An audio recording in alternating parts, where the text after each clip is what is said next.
COVID-19, virus mematikan yang menyerang dunia.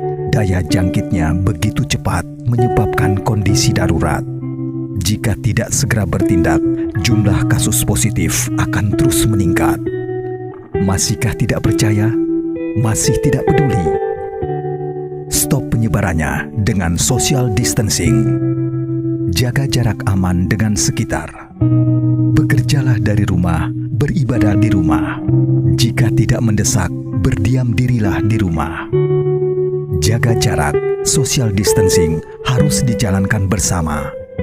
Karena berada di keramaian, kita beresiko tertular yang nantinya dapat menularkan yang lain juga. Mari saling jaga jarak agar rantai penyebarannya terputus. Ayo lawan corona.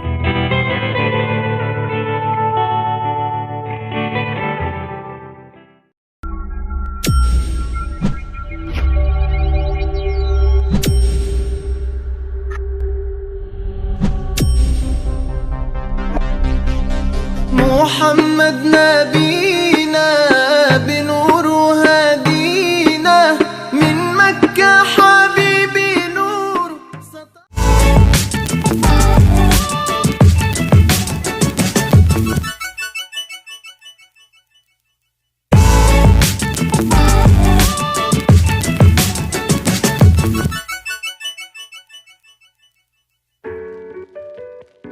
Okay, before we begin, please click the subscribe button at the bottom right of this video. And don't forget to click on the bell button to receive the latest video updates from us. Thank you.